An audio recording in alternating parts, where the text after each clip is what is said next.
Hello everyone, welcome once again in my YouTube channel in एक career academy.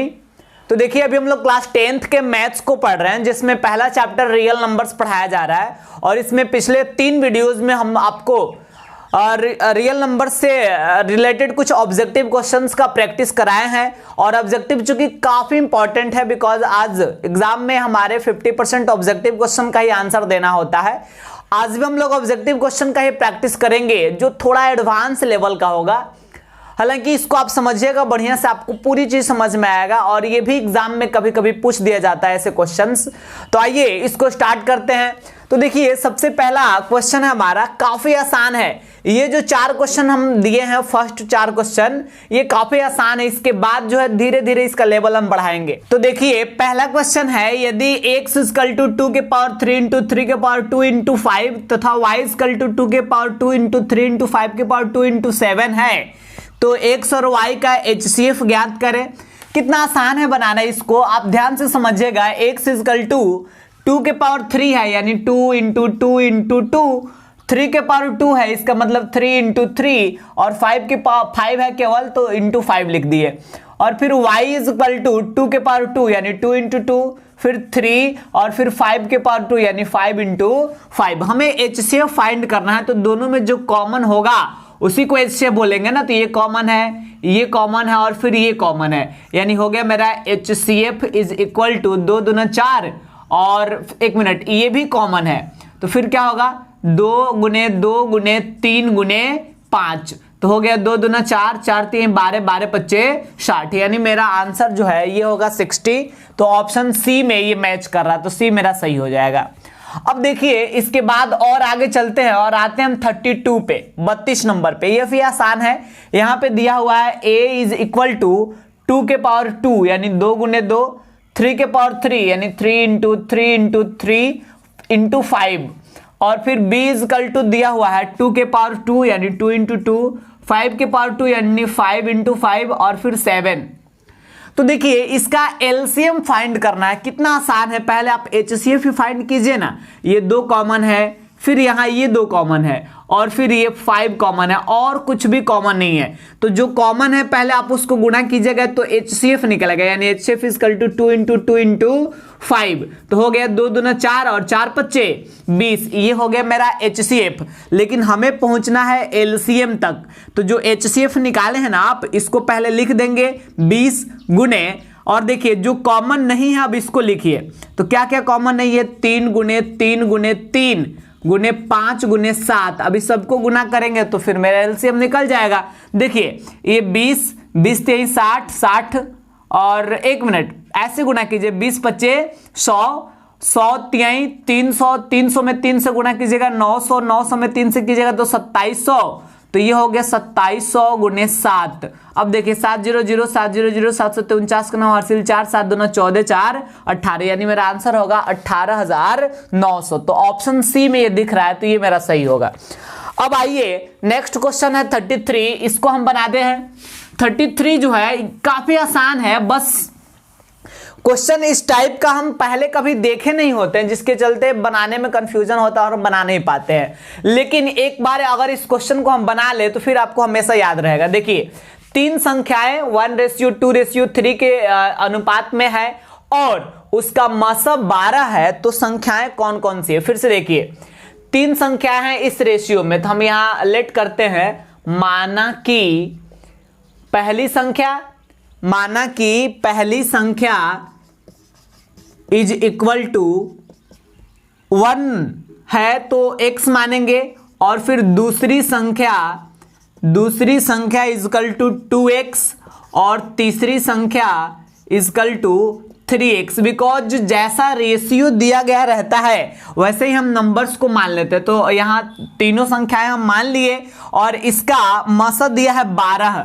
तो देखिए, यहाँ पहली संख्या है x, दूसरी संख्या है 2x, और तीसरी संख्या है 3x। तो आप देखिए, इस तीनों में क्या कॉमन है, तीनों में x शामिल है कि नहीं। तो इसलिए जो तीनों में कॉमन होता है फैक्टर, जिस x का फैक्टर आप निकालेंगे ना, तो होगा x और फिर 1। 2x का फैक्टर जब आप निकालिएगा तो होगा 2 और फिर x।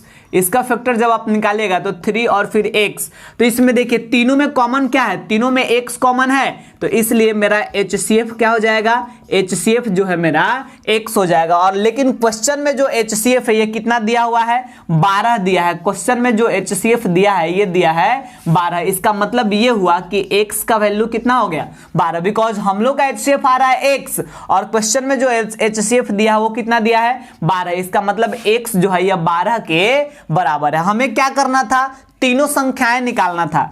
तो फिर पहली संख्या इज इक्वल टू क्या माने थे, x, तो x का वैल्यू 12 निकल गया है। दूसरी संख्या क्या माने थे, दूसरी संख्या को माने थे 2x, तो ये हो गया 2 इंटू 12, तो मतलब x के जगह पे 12 भर दीजिए, तो 12 दूना 24 हो जाएगा। और फिर तीसरी संख्या को हम कितना माने थे, तो तीसरी संख्या को माने थे 3x, तो ये हो गया 3 गुने 12, तो 12 3 36। आप देखिए ऐसा किस ऑप्शन में दिख रहा है, 12, 24 और 36 ऑप्शन ए में है, यानी 33 का मेरा ऑप्शन ए आंसर होगा। क्लियर है ये चीज भी।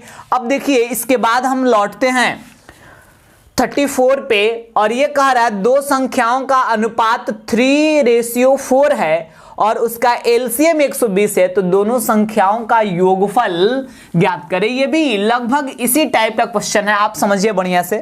चूंकि यहाँ पे रेशियो जो हमारा दिया हुआ है 3:4, तो इसलिए लिखेंगे माना कि पहली संख्या इजकल टू, माना कि पहली संख्या इजकल टू 3x और फिर दूसरी संख्या इजकल टू 4x, इसको मान लिए। और फिर यहां लिखा गया है और उसका एलसीएम है 120, यानी इसका एलसीएम इजकल टू हो गया 120, तो फिर ये दोनों संख्याओं का योगफल कितना होगा ये ज्ञात करना है। तो देखिए कितना आसान है ये भी, ये 3x और 3x है और एक है 4x। पहले तो आप दोनों का एलसीएम निकाल लीजिए, और दोनों का एलसीएम कैसे निकलेगा, तो देखिए 3x जो पहली संख्या है इसका फैक्टर होगा 3 इंटू एक्स, और 4x का फैक्टर निकालेगा तो 4 इंटू एक्स, तो इसमें कॉमन क्या है, x है, यानी मतलब एलसीएम अगर फाइंड करना है तो आपको क्या करना पड़ेगा, ये x कॉमन है तो इसको भी लिखना पड़ेगा, और जो कॉमन नहीं है इसको भी इंटू करना पड़ेगा, तो फिर हो जाएगा 3 चौका 12 और x है तो x यानी 12x। लेकिन क्वेश्चन में एलसीएम कितना दिया है, 120 दिया है, आया समझ में। तो ये 12 जो गुणा में है आप इसको इधर भेजिएगा तो भाग में होगा, यानी 120/12 इजकल टू x, तो 12 से ये 10 बार में कट जाएगा, यानी x बराबर कितना निकल गया, 10। तो हमारा जो क्या कहते हैं क्वेश्चन में पूछ रहा था दोनों संख्याओं का योगफल, तो पहली संख्या है 3x और दूसरी संख्या है 4x, ये दोनों का योगफल फाइंड करना है। तो देखिए 3x प्लस 4x बराबर क्या हो जाएगा, बराबर हो जाएगा 7x। तो इसलिए यहाँ 7 और x का वैल्यू हम कितना निकाले हैं, 10 निकाले हैं, तो 10 सत्ते 70, यानी मेरा आंसर जो है ये हो जाएगा 70। तो देखिए ऑप्शन कौन सा है, ऑप्शन सी में 70 दिया हुआ है, तो ये मेरा आंसर हो जाएगा। तो देखिए ये क्वेश्चंस काफी आसान है, बट इस टाइप के क्वेश्चंस हम पहले बुक में नहीं बनाए हैं, जिसके चलते हमको मुश्किल लगता है। और अगर ऐसे क्वेश्चन पे हम सोचना स्टार्ट करते हैं तो हमारे लिए अच्छा है, बिकॉज अगर एग्जाम में कुछ डिफरेंट टाइप्स का क्वेश्चन आ जाता है जो हमारे बुक में नहीं दिया गया था, जो हम नहीं बनाए थे, तो वहां पे डायरेक्ट आपको सोचने की क्षमता अगर बढ़ा होगा पहले से, तो वहां डायरेक्ट आप सोच लीजिएगा, ठीक है। तो आइए कुछ और टाइप के क्वेश्चंस को देखते हैं। तो देखिए 35 जो क्वेश्चन है यहाँ पे कहा जा रहा है निम्नलिखित में कौन सयुग्म सहअभाज्य, यानी 4 ऑप्शन दिया हुआ है, इसमें कौन सा युग्म जो है पेयर ये सहअभाज्य यानी कोप्राइम हमें सेलेक्ट करना है। तो हम आपको पहले ही बता चुके हैं कि जब 2 नंबर का हम फैक्टर निकालते हैं और उसके फैक्टर में अगर एक तो किसी भी 2 नंबर के फैक्टर में कॉमन होगा, बिकॉज एक सबका फैक्टर होता है, लेकिन एक को छोड़कर अगर और कोई भी संख्या अगर फैक्टर हो जाए तो फिर उसको हम सहअभाज्य नहीं कह सकते हैं, यानी एक को छोड़ के और कोई भी कॉमन फैक्टर नहीं होना चाहिए, तब जाके उसको सहअभाज्य कहेंगे। तो यहां पे मेरा आंसर जो है ये होगा बी, बिकॉज इसलिए बी हुआ क्योंकि 18 और 25, देखिए 18 का फैक्टर होगा 1 2 3 6 9 और 18, और 25 का फैक्टर होगा 1 5 और 25। आप देखिए खुद से, यहां एक तो सब में कॉमन होगा, एक तो डेफिनेटली कॉमन होना ही है, लेकिन एक को छोड़ के देखिए बाकी कुछ भी कॉमन दिख रहा है, नहीं कोई भी कॉमन नहीं है, इसलिए इसको हम सहअभाज्य कहेंगे। लेकिन इसमें देखिए 2 से ये भी कट जाएगा, 2 से ये भी कट जाएगा, यानी 2 तो कॉमन हो जाएगा, 31 से ये भी कट जाएगा, 31 से ये भी कट जाएगा, यानी 31 कॉमन हो जाएगा। 7 से ये भी कट जाएगा, 7 से ये भी कट जाएगा, यानी इसमें 7 भी कॉमन हो जाएगा। तो इसलिए ये तीनों सहअभाज्य नहीं है, मेरा केवल ऑप्शन बी ही सहअभाज्य है। अब देखिए 36 में कह रहा वह सबसे बड़ी संख्या ज्ञात करे जो 200 और 320 को पूर्णतः विभाजित कर सके। तो देखिए जैसे ऐसे मतलब जब आपको इस प्रकार का क्वेश्चन दिखाई दे जिसमें सबसे बड़ी संख्या पूछी जा रहा हो, तो आप जनरली यहां पे मतलब HCF फाइंड करेंगे, HCF, और अभी हम समझा देते हैं कि इसका HCF आखिर क्यों निकालेंगे। देखिए सबसे बड़ी संख्या यानी हाईएस्ट नंबर, तो हाईएस्ट जो है ये HCF ही निकालने से प्राप्त होगा ना, हाईएस्ट कॉमन फैक्टर, बिकॉज ये होता है। आइए समझाते हैं कि आखिर HCF ही क्यों निकाल रहे हैं। देखिए जैसे यहां पे है 200 और 320, तो सबसे पहली चीज की 200 और 320 की कौन कौन से फैक्टर है आप लिखिए। 200 का फैक्टर 1 है, 2 है, 4 है, 5 है, 8 है, 10 है, और आगे चलेंगे तो ये अब 20 से डिविजिबल होगा, 20 होगा, 25 होगा, फिर वहीं देखा जाए तो 40 होगा, 50 होगा, 100 होगा और 200 होगा, यानी इतने सारे संख्याओं से ये 200 कट जाएगा। 320 के फैक्टर देखा जाए तो 1 होगा, 2 होगा, 4 होगा, फिर वहीं 5 होगा, 8 होगा, ठीक है, 10 होगा, और आगे चले तो इसका भी फैक्टर, इसका एक फैक्टर 16 भी होगा, फिर इसके बाद 20 होगा, और आगे चले तो आई थिंक 24 से अगर ट्राई किया जाए तो 24 से भी कट जाएगा, ठीक है, और नहीं 24 से ये डिवाइड नहीं होगा। और आगे चले हम तो ये हमारा 40 से डिविजिबल है, फिर इसके बाद ये 80 से डिविजिबल है, और 160 से डिविजिबल, और 320 से कटेगा। तो देखिए ये सारे मतलब 200 के ये सारे फैक्टर्स है, 300 के ये सारे फैक्टर्स है, यानी 200 इन सभी संख्याओं से कट जाएगा और 320 भी इन सभी संख्याओं से कट जाएगा। तो देखिए इसमें अब आपको देखना है कि ऐसी संख्या जिससे दोनों कट रहा हो। तो देखिए 1 से भी दोनों कट रहा है, 2 से भी दोनों कट रहा है, 4 से भी दोनों कट रहा है। तो सबसे पहली चीज की हम निकाले फैक्टर, फिर इसके बाद हम देख रहे हैं कि दोनों से कौन कट रहा है, यानी दोनों में कौन कॉमन है, ये देख रहे हैं। लेकिन हमें ये भी नहीं देखना, हमें देखना है कि वो सबसे बड़ी संख्या जिससे दोनों कट जाए। तो देखिए सबसे बड़ी संख्या 40 है जो दोनों संख्याओं को डिवाइड कर रहा है, बिकॉज 50 इससे बड़ा है, लेकिन 50 से ये कट जाएगा, ये नहीं कटेगा, 200 से ये कट जाएगा, ये नहीं कटेगा। तो 40 ही सबसे बड़ी वह संख्या है जिससे ये दोनों संख्याएं पूरी पूरी विभाजित हो सकती है, यानी 40 सबसे बड़ी संख्या हम इसमें सेलेक्ट किए। तो सबसे बड़ी का मतलब हाईएस्ट, तो हम क्या निकाल लिए भाई, हाईएस्ट कॉमन फैक्टर। तो यही तो हम कह रहे थे कि आप HCF निकाल लीजिए डायरेक्टली। तो अगर आप 200 और 320 का HCF निकाल लिए रहते तो आपका आंसर डायरेक्टली 40 आ गया होता। 200 का और 320 का HCF जब निकालोगे तो 200 से एक बार में कटेगा, आपका शेषफल बचेगा यहाँ पर 120। 200 का आप यहाँ पे लाएंगे तो हो जाएगा 120 से एक बार में, फिर अब शेषफल बचेगा 80। 120 यहाँ आएगा तो 80 एकम 80, अब बचेगा 40 और 80 यहाँ पे आएगा तो 40 दूना 80। तो लास्ट में डिवाइड हुआ 40 से, मेरा लास्ट डिवाइजर 40 है, इसलिए मेरा आंसर क्या होगा 40। तो ऑप्शन डी को हम सिलेक्ट करेंगे। आगे समझ में पूरी चीज, HCF इसका निकाले और फिर HCF क्यों निकाले ये भी हम आपको समझा दिए। अब आइए इसके बाद हम नेक्स्ट क्वेश्चन पे पहुंचते हैं। तो देखा जाए 37 क्वेश्चन, ये कह रहा है दो संख्याओं का मसा 8 है, तब निम्नलिखित में कौन सी संख्या उसकी लसा नहीं हो सकती है। इसका HCF दिया हुआ है यानी मसा 8, और कह रहा है कि LCM निम्नलिखित में कौन नहीं हो सकता है। तो आपको हम एक बात बता रहे हैं, HCF जो होता है ना, ये हमेशा ऑलवेज HCF जो होता है ये कभी भी LCM को पूर्णतः डिवाइड कर देता है, यानी पूरी तरीके से यह विभाजित कर देता है कभी भी। अब देखिए तो यहां इसका मतलब यह हुआ कि मौसम मेरा 8 है, तो 8 जिसको जिसको पूर्णतः डिवाइड कर देगा वो हमारा LCM हो सकता है, लेकिन जिसको डिवाइड नहीं करेगा वो LCM नहीं होगा। तो देखिए 8 से 24 कटेगा, क्या कट जाएगा, यानी LCM हो सकता है। 8 से 48 48 भी डिविजिबल है, यानी ये भी LCM हो सकता है।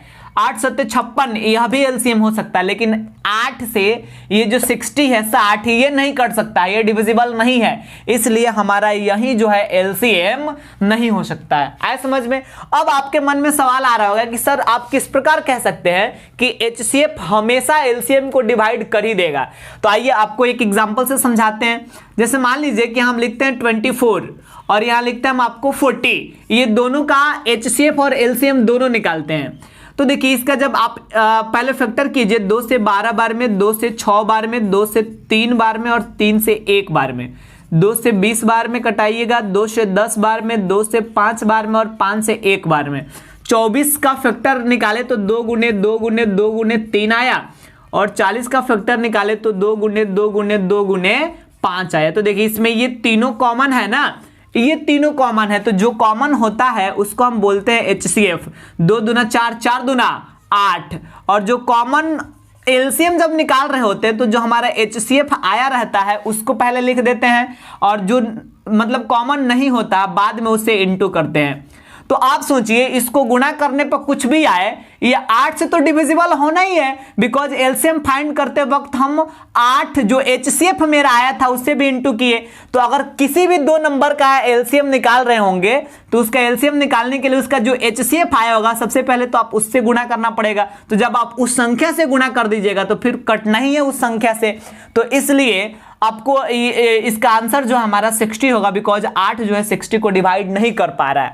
अब देखिए 38 नंबर, 3 संख्याओं का एलसीएम है 120, तो निम्नलिखित में कौन सी संख्या उसकी एचसीएफ नहीं हो सकती है। तो देखिए एचसीएफ कौन नहीं होगा, जो 120 को डिवाइड नहीं कर पाए, जो डिवाइड कर देगा वो तो एचसीएफ हो सकता है। तो देखिए 8 इसको डिवाइड कर देगा, 15 8 120, 12 भी कर देगा, 24 5 120 ये भी कर देगा, लेकिन 35 इसको डिवाइड नहीं कर पाएगा, इसलिए यही जो है मेरा एचसीएफ नहीं होगा। अब आइए कुछ और टाइप के क्वेश्चन समझते हैं। अब देखिए 39 नंबर जो क्वेश्चन है ये कह रहा है एक्स स्क्वायर -4 और फिर एक्स स्क्वायर -4x + 4, इस दोनों का हमें एचसीएफ फाइंड करना है, यानी मसा निकालना है। ये दोनों का एचसीएफ कितना होगा ये बताना। तो देखिए एचसीएफ का मतलब होता है हाईएस्ट कॉमन फैक्टर। तो पहले इस दोनों का फैक्टर निकालेंगे, यानी गुणनखंड निकालेंगे, फिर जो कॉमन होगा वो मेरा आंसर होगा। तो आइए गुणनखंड निकालते हैं। ये एक्स स्क्वायर और -4 का मतलब होगा 2 का स्क्वायर, तो a square -b square formula होता है a - b into a plus b. आपको याद रखना है a स्क्वायर -b स्क्वायर बराबर होता है a - b into a plus b. अब देखिए इसका भी फैक्टर निकालेंगे, तो ये एक्स स्क्वायर और लास्ट में 4 है तो आप इसको 2 का स्क्वायर लिख सकते हैं, और बीच में -4x तो इसको लिखिए ऐसे 2 इंटू एक्स इंटू 2 लिख सकते हैं। 2 दूना 4 और x है तो x माइनस भी साइन मिल ही रहा है। तो देखिए ये किस फॉर्म में आ गया, एक a square -2ab plus b square बराबर हो जाएगा a - b का होल स्क्वायर। तो फिर क्या होगा, x - 2 का होल स्क्वायर, इसका मतलब x - 2 इंटू x - 2। अब देखिएगा यहाँ पे x - 2 इसमें भी है और x - 2 इसमें भी है, देखिए दोनों में शामिल है ना x - 2, इसलिए हमारा आंसर जो है यहाँ पे हो जाएगा x - 2, बिकॉज ये दोनों में कॉमन हमको दिख गया। अब आइए 40 नंबर क्वेश्चन पे आते हैं। ये जो 40 नंबर क्वेश्चन है ध्यान दीजिएगा क्या कह रहा है, इसमें एक्स स्क्वायर प्लस 3x + 2 और फिर एक है एक्स स्क्वायर प्लस 5x + 4, ये दोनों का मसा निकाला, यानी इस दोनों का एचसीएफ निकालना है कितना होगा। तो देखिए हम करेंगे क्या कि पहले इसका फैक्टर निकालेंगे फिर इसका फैक्टर निकालेंगे। देखिए आसान है फैक्टर निकालना। ये एक्स स्क्वायर 3x के जगह पे आप लिख सकते हैं 2x + x और फिर +2। अब देखिए दोनों में x कॉमन होगा, x कॉमन कर लीजिएगा तो बचेगा x + 2, ये दोनों में 1 कॉमन होगा तो बचेगा x + 2। अब देखिए यहां भी x + 2 है, यहां भी x + 2 है, तो आप कॉमन कर लीजिए फिर x + 2 को, तो क्या बचेगा, यहाँ पे x बचेगा और यहाँ पे बचेगा +1। अब तो ये गुणनखंड निकालना आपको आते ही होगा, द्विघात बहुपद, इस टाइप के क्वेश्चन सब क्लास 9th में भी पढ़ चुके होंगे। अब देखिए यहाँ पे अगर इसका फैक्टर हम निकालेंगे तो एक्स स्क्वायर और ये 5x है, इसके जगह पे आप लिख सकते हैं 4x प्लस x और प्लस फिर क्या है 4 है। तो यहाँ x कॉमन कीजिएगा तो x प्लस 4 बचेगा और यहाँ प्लस 1 कॉमन कीजिएगा तो क्या बचेगा x प्लस 4।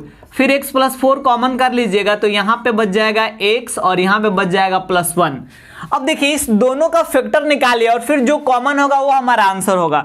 तो देखिए दोनों में क्या कॉमन है, यहाँ भी आपको दिख रहा है x प्लस 1 और यहाँ भी आपको दिख रहा है x प्लस 1। तो हमारा आंसर हो जाएगा फिर x प्लस 1, बिकॉज फैक्टर निकालने के बाद जो कॉमन होता है वही मेरा आंसर होता है। अब आइए 41 पे आते हैं, 41 नंबर क्वेश्चन पे। और 41 भी काफी आसान है। कह रहा है कि दो संख्याओं का गुणनफल है 1280 और उसका HCF 8 है, तो LCM ज्ञात करें। देखिए सबको पता है कि HCF और LCM का जो गुणनफल होता है वो दोनों संख्याओं के गुणनफल के बराबर होता है। तो HCF 8 ऑलरेडी दिया हुआ है और LCM कह रहा है आप ज्ञात कीजिए, और दोनों संख्याओं का गुणनफल दिया है 1280। तो A इंटू बी के जगह पे हम लिख दे 1280, तो फिर हो गया LCM इज इक्वल टू 1280 और ये 8 गुना में है, इधर आएगा तो भाग में होगा, 8 से डिवाइड कर दीजिए, 8 है कम 8, 8 छक्का 48 और 0 है तो 0, यानी आंसर हो गया 160, 160। ऑप्शन डी में हमें दिख रहा है। तो 41 भी बन गया। अब देखिए 42 थोड़ा सा कॉम्प्लेक्स है, लेकिन ध्यान से समझिएगा तो ये भी पूरा क्लियर हो जाएगा। तो आइए हम लोग जो है 42 क्वेश्चन को भी समझते हैं। तो देखिए यहां पे कहा जा रहा है कि दो संख्याओं का लसत 495 है। आप मान लीजिए कि दो संख्याओं का जो LCM है ये दिया है 495 और मसा यानी HCF ये दिया है कितना 5। और यदि उन संख्याओं का योगफल 100 है, तो मान लीजिए कि पहली संख्या है, उसमें पहली संख्या को मान लीजिए कि x है तो, और दूसरी संख्या है y, दोनों संख्याओं का योगफल दे दिया है 100।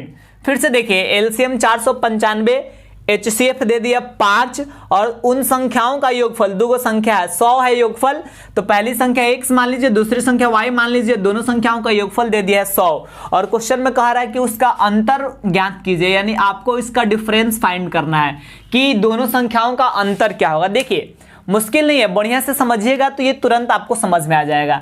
तो आइए स्टार्ट करते हैं। सबसे पहली चीज आपको पता है कि दोनों संख्याओं का जो गुणनफल होता है, एगो x माने एक y माने है, तो x इंटू वाई बराबर होता है HCF इंटू LCM। तो x y is equal to HCF है 5 और LCM है 495, that x y is equal to निकल गया हमारा कितना, देखिए 5 5 25 के 5 हासिल 2 और 5 9 45 और 2 47 के साथ हासिल 4 और 5 का 20 और 4 24, यानी दोनों संख्याओं का मल्टीपल हम निकाले। हमें क्या निकालना है, x माइनस वाई का वैल्यू फाइंड करना है। ठीक है, तो देखिए x माइनस वाई का वैल्यू निकालने के लिए एक छोटा सा फॉर्मूला हम यूज करेंगे और ये क्या होगा, x माइनस वाई का whole square is equal to होता है x प्लस वाई का होल स्क्वायर माइनस 4xy। अब आपके मन में आ रहा होगा कि सर ये कैसा फॉर्मूला है, ये कहां से आप ला दिए। तो आइए पहले हम आपको समझाते हैं कि फॉर्मूला हम कैसे क्रिएट किए हैं। तो देखिए x माइनस वाई का होल स्क्वायर इजकल टू क्या होता है, a square plus b square minus 2ab। इतना तो आप सबको भी पता है। अब देखिए x square plus y square, और इस 2xy की जगह पे क्या हम ऐसे लिख सकते हैं, प्लस 2xy या माइनस 4xy। बोलिए 2xy में से 4xy घटाएंगे तो फिर माइनस 2xy ही तो बच जाएगा। तो ये x square plus y square plus 2xy, इस तीनों का मतलब हो गया x प्लस वाई का होल स्क्वायर, और लास्ट में बच रहा है माइनस 4xy, तो लास्ट में क्या लिखेंगे, माइनस 4xy। तो ये हो गया मेरा फॉर्मूला और इसी फॉर्मूला को यहाँ पे हम लिखे हैं। अब देखिए क्वेश्चन सॉल्व करते हैं। क्या होगा कि x प्लस वाई कितना है, x प्लस वाई क्वेश्चन में दिया हुआ है 100, तो यहाँ 100 फिल कर दिए और इसका square minus 4 into x y कितना है, एक्स वाई है 2475, इसका भी वैल्यू यहाँ हम फाइंड कर चुके हैं। तो देखिए क्या होगा, 100 का स्क्वायर करेंगे तो 1 पर 4 जीरो आएगा और 4 से इसमें इंटू कीजिए, 4 25 20 के जीरो, हासिल 2, 4 7 28 2 30, हासिल 3, 4 चौको 16 और 3 19, हासिल कितना बचेगा, 1 बचेगा और 4 दूना 8 और 1 9। तो ये हो गया देखिए 10,000 और माइनस 9900, तो कितना बचेगा मेरा, केवल 100 बच जाएगा। ठीक है, तो अब यहाँ आपको करना क्या है, x माइनस वाई, इस यहाँ स्क्वायर है ना, तो अगर आप स्क्वायर को यहां से हटा देते हैं तो फिर इधर क्या हो जाएगा, रूट हो जाएगा। तो x minus y equal to 100 का स्क्वायर रूट निकालिएगा, कितना आएगा 10। क्वेश्चन में पूछ रहा था दोनों का अंतर ज्ञात करें, तो दोनों का अंतर यानी x minus y equal to कितना निकालिए हम, 10 निकालिए। तो ऑप्शन ए में हमें दिख रहा है ना, तो इसका आंसर हो जाएगा ऑप्शन ए। आगे समझ में। अब आइए कुछ और टाइप के क्वेश्चंस का प्रैक्टिस करते हैं। अब देखिए नेक्स्ट क्वेश्चन है 43 नंबर हमारा, ये थोड़ा सा अलग टाइप का क्वेश्चन है और देखिए इसको हम सॉल्व करते हैं। Under root 32 plus under root 48 divided by under root 8 plus under root 12, इसका सरलीकृत यानी इसका सिंप्लीफाई वैल्यू हमें फाइंड करना है, इसका सबसे छोटा रूप प्राप्त करना। तो देखिए क्या होगा, ये जो 32 है ना 32, इसको हम ऐसे भी लिख सकते हैं ना 8 गुने 4, बोलिए। फिर इसके बाद या इसको हम ऐसे लिख सकते हैं 16 गुने 2, और ये जो 48 है इसको हम लिख सकते हैं 16 गुने 3। और फिर नीचे आइए, तो ये जो अंडर रूट 8 है आप इसको लिख सकते हैं 4 गुने 2, और फिर प्लस 12 को लिख सकते हैं अंडर रूट 4 गुने 3। अब देखिए क्या होगा, इस शॉर्ट फॉर्म हम लिख दिए हैं और 16 का स्क्वायर रूट 4 बाहर निकल जाएगा और 2 का स्क्वायर रूट नहीं निकलेगा तो ये अंदर ही रह जाएगा। यहाँ भी 16 का स्क्वायर रूट 4 बाहर निकल जाएगा और 3 अंदर रह जाएगा। यहाँ 4 का स्क्वायर रूट 2 बाहर निकल जाएगा और 2 अंदर रह जाएगा, और यहाँ भी 4 का स्क्वायर रूट 2 बाहर निकल जाएगा और 3 जो है उसका स्क्वायर रूट नहीं निकलेगा, इसलिए स्क्वायर रूट के अंदर ही रहेगा। अब देखिए ऊपर में ये 4 कॉमन है ना दोनों साइड, मतलब प्लस के पहले भी और बाद में भी 4 को कॉमन कर लेंगे तो under root 2 plus under root 3 बचेगा, और यहाँ 2 को कॉमन करेंगे तो under root 2 plus under root 3 आएगा ना। तो फिर देखिए under root 2 plus under root 3 ऊपर भी और नीचे भी है, तो दोनों से डिवाइड हो जाएगा और ये 2 दूना 4, यानी आंसर जो है ये 2 हो जाएगा। अब आइए नेक्स्ट क्वेश्चन पे पहुंचते हैं, और नेक्स्ट क्वेश्चन है 44, ये भी लगभग इसी टाइप का क्वेश्चन है। तो देखिए इसको भी सॉल्व कर लेंगे हम आसानी से। यहाँ क्वेश्चन में दिया हुआ है under root 72 into under root 363 into under root 175 and divided by under root 32 into under root 147 into under root 252। अब देखिए यहाँ पे थोड़ा सा एक स्टेप डायरेक्टली हम लोग ऊपर बढ़ेंगे। तो ये देखिए ये जो 72 है इसको आप 36 इंटू 2 लिख सकते हैं ना। 72 का मतलब 36 गुने 2, तो 36 का वर्गमूल 6 बाहर निकल जाएगा, अंदर 2 बचेगा। 363 में जब आप 3 से डिवाइड करेंगे तो आएगा 3 गुने 121, तो 121 का वर्गमूल 11 निकल जाएगा, 3 अंदर बच जाएगा। और 175 7 से अगर आप डिवाइड करते हो तो फिर 25 सत्ते 175 होता है, तो 25 का वर्गमूल 5 बाहर निकल जाएगा और अंदर 7 बच जाएगा। एंड डिवाइडेड बाई यहाँ देखिए 32 है तो 16 दूना 32 होता है ना, तो 16 का वर्गमूल 4 और 2 अंदर रह जाएगा। और फिर इंटू इसको अगर आप 3 से डिवाइड करते हो तो फिर क्या हो जाएगा हमारा 3 चौका 12 और 3 7 मतलब 49 गुने 3 आएगा, 49 का वर्गमूल 7 निकल जाएगा, 3 अंदर बच जाएगा। और यहाँ 7 से ये भी डिवाइड हो जाएगा, तो इसको आप लिख सकते हैं 7 या 21 और 7 6 के 42 यानी 36 गुने 7, तो 36 का वर्गमूल 6 हो जाएगा और अंदर 7 बच जाएगा।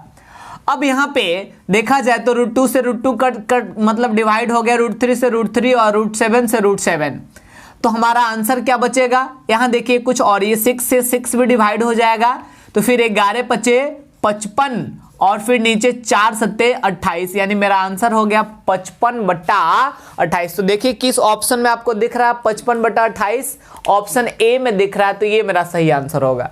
अब आइए 45 और 46, ये दोनों लगभग सेम टाइप का क्वेश्चन है और इन सारे क्वेश्चन से अलग है, तो आइए इसको समझाते हैं हम आपको। तो ध्यान दीजिएगा, यहाँ 45 जो क्वेश्चन है यहाँ पे कहा जा रहा है अंडर रूट 10 माइनस 2 रूट 24, काफी अलग टाइप का क्वेश्चन है। तो आइए इसको समझते हैं हम। सबसे पहली चीज कि यहाँ पे आप बनाएंगे इसको किस तरह से, तो ये देखिए यहाँ ये 2 और आप सोचिए खुद से, ये 10 है तो 10 लिखिए -2, और ये जो 24 है अगर आप चाहें तो आप इसको ऐसे भी लिख सकते हैं ना √6 इंटू √4। बोलिए, लिख सकते हैं। अब सोचिए यहां पे क्या हो रहा है कि 2ab के फॉर्म में आ गया, लेकिन अगर इधर a² plus b² minus 2ab इस फॉर्म में आएगा तब तो मतलब क्वेश्चन आगे बढ़ पाएगा स्टेप। तो चलिए उसको हम उस फॉर्म में ही चेंज करने की कोशिश करते हैं। ये जो 10 है, 10 के बदले हम लिख सकते हैं 6 + 4 माइनस 2 इंटू √6 इंटू √4। अब देखिए क्या होगा, यहां 6 का मतलब होता है √6 का स्क्वायर, 4 का मतलब होता है √4 का स्क्वायर, और फिर माइनस 2 इंटू √6 इंटू √4। अब यहां देखिएगा ये हो गया a² plus b² minus 2ab बराबर होगा फॉर्मूला a माइनस b का होल स्क्वायर। तो फिर यहां स्क्वायर से रूट कट जाएगा, तो फिर बचा क्या मेरा √6 माइनस √4। तो फिर क्या होगा √6 और 4 का स्क्वायर रूट हमें पता ही है कितना होता है, 2 होता है, यानी आंसर हो जाएगा मेरा √6 माइनस 2। और आपको ऐसा किस ऑप्शन में दिख रहा है, √6 माइनस 2 जो है ऑप्शन ए में दिया गया है, तो यही जो है मेरा आंसर हो जाएगा। अगर आपको यह पूरा अच्छा से समझ में नहीं आया तो फिर ये भी सेम टाइप का क्वेश्चन है, इसको समझाते हैं, यहां भी आप ध्यान केंद्रित कीजिए तो अच्छा से समझ में आएगा। तो देखिए 46 जो क्वेश्चन है, यहां पे कहा जा रहा है 46 में 8 प्लस √60।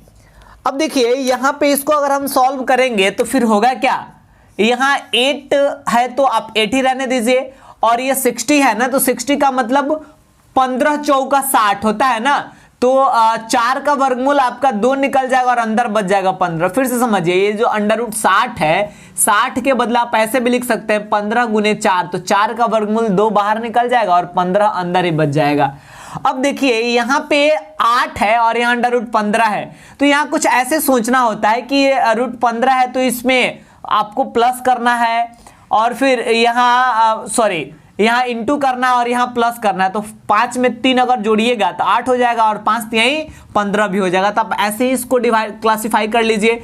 8 के बदले लिख सकते हैं 5 + 3 और फिर 2√15 है तो 2√15 लिख दिए। अब देखिए यहाँ पे ये 5 का मतलब √5 का स्क्वायर और 3 का मतलब √3 का स्क्वायर, और फिर यहाँ पे आप लिख सकते हैं इसको 2a इंटू b। अब देखो √5 में √3 से गुना करेंगे तो √15 आ ही जाएगा। तो फिर हो गया मेरा क्या, a² plus b² plus 2ab बराबर होता है a प्लस b का होल स्क्वायर। तो यहां भी स्क्वायर से रूट कट जाएगा, तो क्या बच गया मेरा आंसर √5 प्लस √3। और ऐसा किस ऑप्शन में हमें दिख रहा है, √5 प्लस √3 मेरा आंसर है, और ये ऑप्शन बी में दिख रहा है, तो यही सही आंसर होगा हमारा। अब आइए एक लास्ट क्वेश्चन बच रहा है जिसको हम सॉल्व करेंगे, और ये 47 जो क्वेश्चन है ये भी थोड़ा सा इन सारे क्वेश्चन से अलग है। तो देखिए इसको भी हम सॉल्व कर रहे हैं। यहाँ 47 में कहा जा रहा है कि √5 का वैल्यू दे दिया गया है 2.236 और √3 का भी वैल्यू दे दिया गया है 1.732, और क्वेश्चन में कहा रहा 1/√5 प्लस √3, इसका वैल्यू आपको फाइंड करना है, इसका वैल्यू आपको निकालना है। तो देखिए काफी आसानी से इसको हम बनाएंगे, लेकिन अगर आप इसमें डिनोमिनेटर का रेशनलाइजेशन नहीं करते हैं, हर का परिमेयकरण नहीं करते, तो थोड़ा सा मुश्किल होगा। बिकॉज अब सोचिए एक है ऊपर और यहाँ √5 का वैल्यू पुट कर दीजिए और √3 का वैल्यू पुट कर दीजिए, नीचे बहुत ज्यादा आ जाएगा, फिर डिवाइड करने में बहुत दिक्कत होगा। इसलिए हम क्या करेंगे, यहाँ हर का परिमेयकरण करेंगे। तो √5 प्लस √3 है, परिमेयकरण करते समय ऊपर भी सेम चीज से गुणा किया जाता है और नीचे भी, लेकिन यहां जो हर में प्लस है तो यहां पे बस साइन चेंज कर देते हैं, माइनस कर देते हैं। तो एक से किसी भी चीज में गुणा करने पर तो उतना ही रह जाता है, एंड डिवाइडेड बाई ये देखिए a plus b into a minus b बराबर होता है a² माइनस b²। तो फिर ये हो गया √5 माइनस √3 एंड डिवाइडेड बाई, यहाँ स्क्वायर से रूट कट जाएगा तो 5 बचेगा और यहाँ भी स्क्वायर से रूट कट जाएगा तो 3 बचेगा। अब देखिए √5 का वैल्यू दिया गया है 2.236 माइनस √3 का वैल्यू है 1.732। 2 एंड डिवाइडेड बाई 5 में से 3 गया 2। अब पहले आप इसमें से माइनस कर लीजिए, तो 6 में से 2 गया 4, 12 में से 3 गया, सॉरी 3 में से 3 गया 0, और आगे चले हम तो यहाँ 11 में से 7 गया, क्या बचेगा 11 में से, सॉरी 12 में से 7 गया 5, और फिर यहाँ 1 बचेगा, 1 में से 1 गया 0, तो आप घटाइएगा इतना आएगा एंड डिवाइडेड बाई 2। अब देखिए क्या होगा, 2 से भाग दीजिएगा इसमें, तो फिर 0 है तो 0 पॉइंट, और 2 दूना 4, 1 पर 0 तो 2 पच्चे 10, और फिर 2 दूना 4, यानी मेरा आंसर हो गया 0.252। ऑप्शन बी में दिख रहा है आपको 0.252। तो देखिए अभी हम लोग मैथ्स के रियल नंबर्स के ऑब्जेक्टिव क्वेश्चन को बना रहे थे, और आज के वीडियो में हम आपको जनरली कुछ एडवांस क्वेश्चन को बताएं। तो देखिए ये सारे क्वेश्चंस हमारे सिलेबस का नहीं है, लेकिन फिर भी कभी कभी इस टाइप के क्वेश्चंस भी ऑब्जेक्टिव में पूछ देता है, इसलिए हमें इसको भी पढ़ना आवश्यक था। और चूंकि ऑब्जेक्टिव क्वेश्चन में ही 50% हमें आंसर देना है, इसलिए इसको भी प्रीफर करना है आपको, ठीक है। तो इस वीडियो के लिए बस इतना ही, और अगले वीडियो में हम नेक्स्ट चैप्टर स्टार्ट करने वाले हैं जो है बहुपद यानी पोलिनोमियल्स। और नेक्स्ट वीडियो में हम पोलिनोमियल्स के बेसिक कॉन्सेप्ट को बताएंगे कि पोलिनोमियल्स यानी बहुपद क्या होता है, ये कितने प्रकार का होता है, उसके सारे काइंड्स को बताएंगे, कैसे हम पहचान पाएंगे कि ये पोलिनोमियल्स है या नहीं है, और फिर पोलिनोमियल से रिलेटेड कुछ फॉर्मूलाज है उसका डेरिवेशन कैसे हुआ उसको अगले वीडियो में समझाएंगे।